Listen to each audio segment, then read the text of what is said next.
The story begins when Jethro Tull gets back to England and his hoe kicks English agriculture into high gear, triples the yield, and makes English farmers a lot of dough.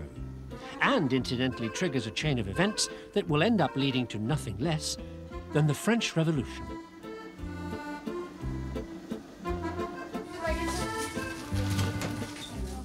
So here we are where the revolution really begins, the home of every true lover of French food, a bakery.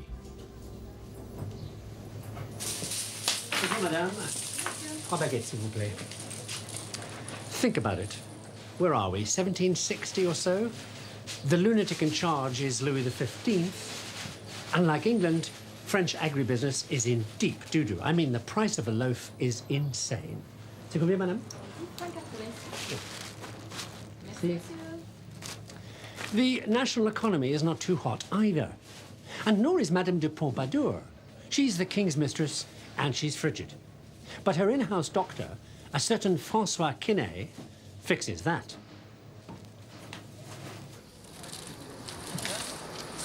And then, around 1768, the good doctor comes up with a modest suggestion for, well, total national economic recovery, based on his entirely erroneous understanding of English farming techniques. Run France like a giant English estate, which Quesnay takes, wrongly, to mean leave nature and everything else alone to do its thing.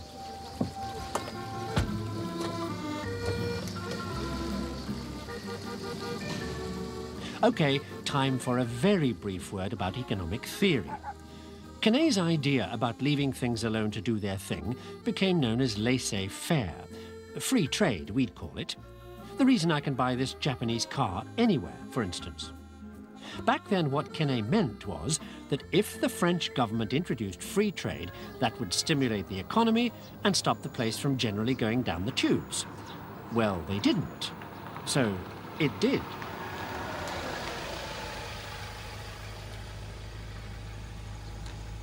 Laissez-faire, leaving things alone and not interfering, got people wanting the government to do the same thing for them. If the government don't give us more personal freedoms, shouted the mob, life will get really savage. Well, they didn't. So it did.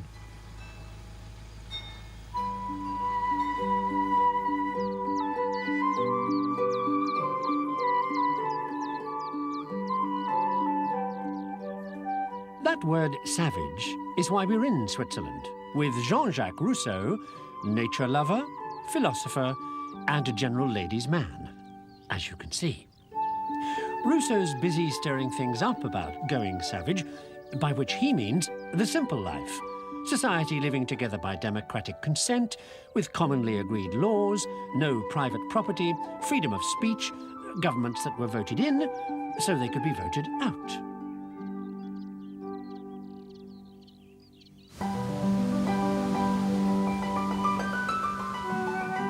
Above all, real social equality. The whole caboodle running according to a social contract everybody signed up for. Good, eh? Except remember where and when we are. 1770 odd. And this lunatic Rousseau is bad-mouthing a king by divine right and military muscle, aristocrats who've owned serfs for centuries, and giant corrupt government bureaucracies running on kickbacks. And worst of all, he comes from this place, Geneva, a republic. Well, the French Royal Army invades Geneva for a start. Too little, too late. Because basically, the French Revolution is just around the next corner.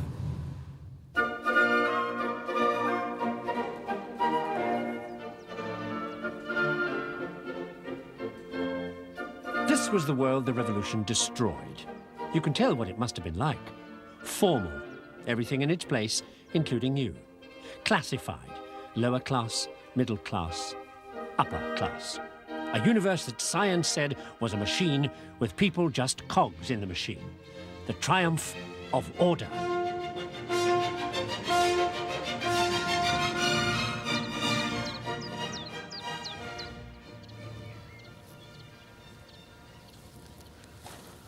Small wonder when the French Revolution hit, things went to the opposite extreme.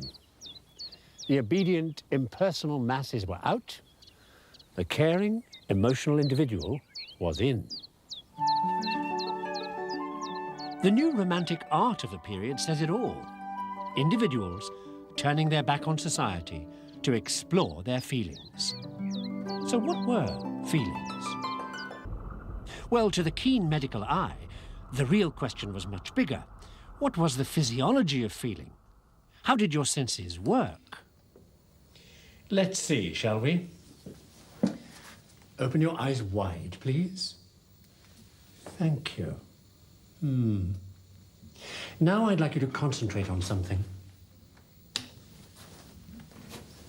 This is Berlin, where the next bit happened. Now I'd like you and everybody watching the program to close your eyes and not open them until I say so. Okay, close your eyes. Now, unless there's something wrong with your eyes, rub lightly on your closed eyelids. See those images happening?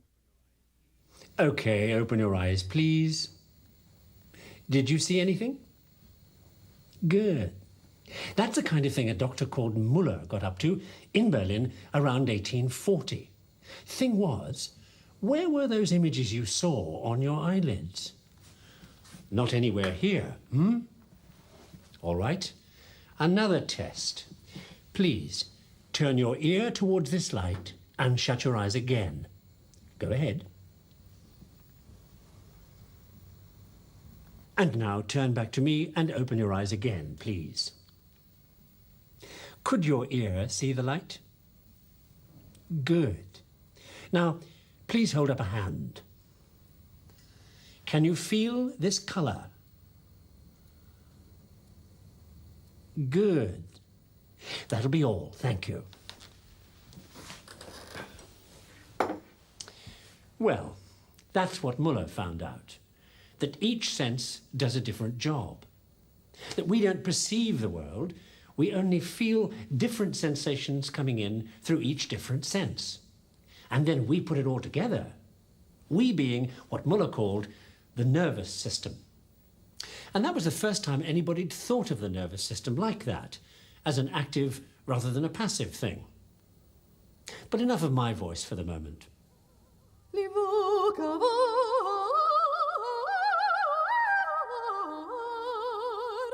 In 1854, Muller's pupil Helmholtz investigated hearing.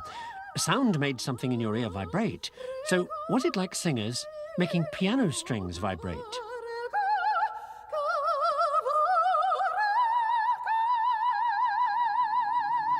Did different bits of your ear vibrate to different sound wave frequencies? Did sound travel at different frequencies? But it was when Helmholtz's pupil went on to see if electricity did the same thing that he kind of changed the world. What he wanted to know was, does electricity move? And if so, how? And if so, what does it do? So, thank you. Please observe, here we have a big spark jumping this gap. Thank you. Here I have a small wire loop almost completely joined. Now, I walk out precisely this distance. Now, please observe this time there will be a big spark and a little spark. Thank you. Once more, a big spark and a little spark. Thank you. Exactly the same distance once again. Please observe a big spark and a little spark. Thank you. Once more, precisely the same distance. Thank you. Heinrich Hertz, who did all this, found out that electricity goes out like ripples from the big spark, and the little sparks happen only at the crest of each of the ripples. In other words, once every wavelength. I said he changed the world with all this. Actually, he didn't. Whiskey did. Thanks to a beautiful Irish whiskey heiress called Annie Jameson, you may recognize the brand, who eloped with an Italian and ended up here, outside Bologna, at the Villa Grifone. The villa, you'll note, sits on top of what is perhaps the least attractive mausoleum in the history of mausolea, designed by that well-known architect Benito Mussolini for our hero, Annie's clever son, William, who was inspired by a local physics prof to try sending electrical wave ripples across the valley here to his brother. All William really did was to take Hertz's little trick and make it go further.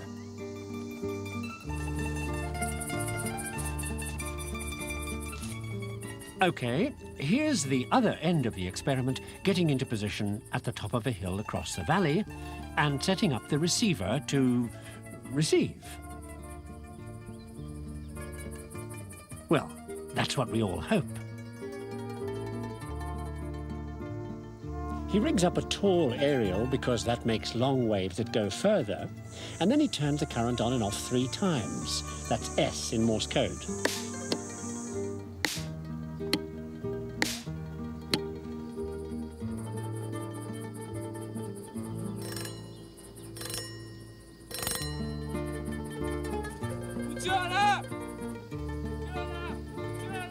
OK, you get the point. Now for the big one. Look. Here's the receiver disappearing over the hill with his gun. Now, here's the receiver waiting behind the hill with his gun.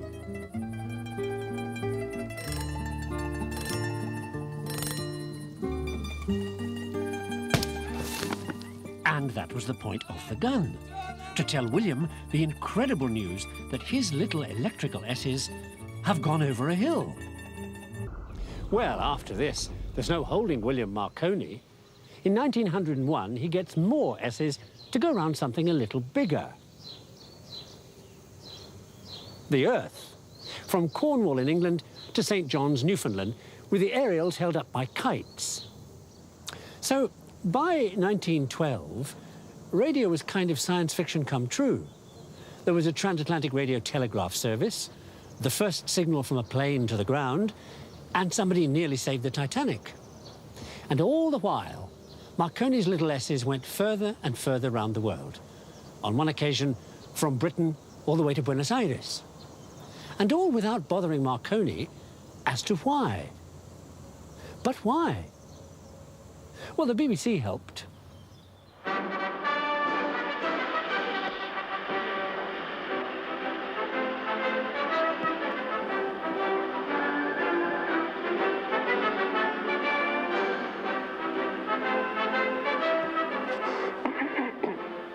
Well, almost as soon as Marconi had done the Newfoundland thing, researchers were announcing that there might be some great radio wave reflector in the sky, bouncing the signals around the Earth. And the more they beamed BBC radio programs upwards, P.S. note the mode address in the BBC studios at the time, the more they recognized that some of the radio programs came back down and some did not, and that this changed with the season, day, night, even the weather. Now, they know radio goes 186,000 miles a second, so the returning signals tell them there are several reflecting layers, 60 to 300 miles up. But only atoms of air missing some electrons, ionized air, would reflect radio waves. Or, if the air weren't ionized, let them through. So what can be knocking electrons out of air atoms? Some Austrian called Hess discovers that ionization is 4 times up there what it is down here, and says it's all being caused by what he modestly calls Hess rays.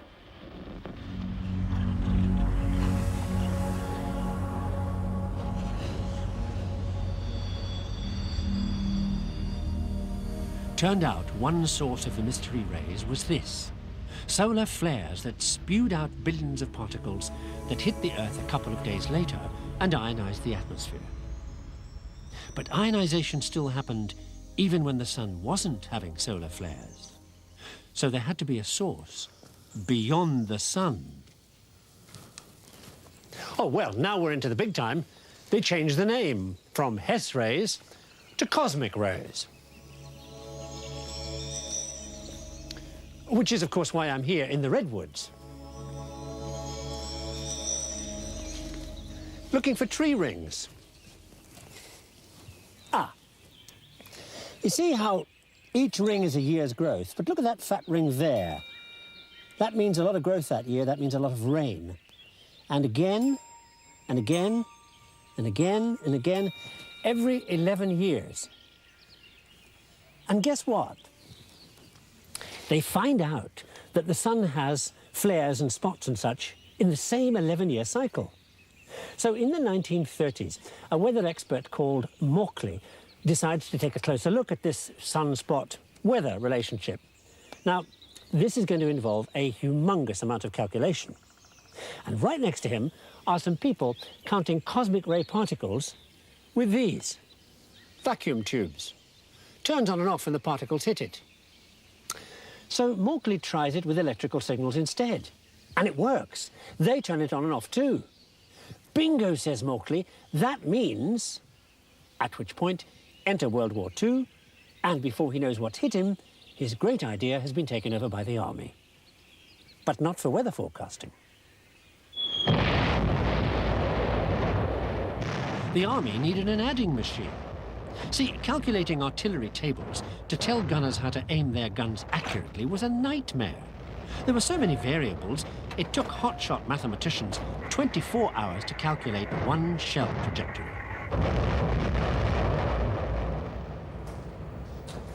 So, in 1942, either we found a quicker way to do arithmetic, or we lost the war. And we didn't. So you know we did. And anyway, I'm near the end of the show. It was Mauchly and weather forecasting that did the trick.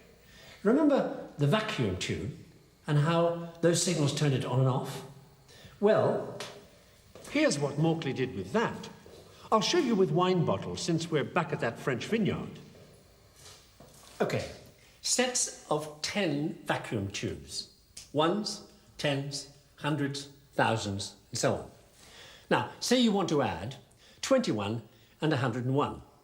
You send in a signal to the ones to turn one tube on, and then 2 signals into the tens, 21. 101's the same. 1 signal into the ones, and 1 signal into the hundreds. Now, to add it all up, you just send the number of signals in that will turn everything off. 2,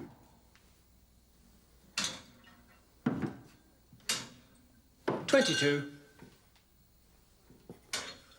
122.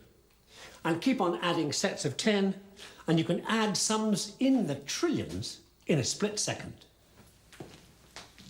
Solve the artillery problem, won the war, end the show.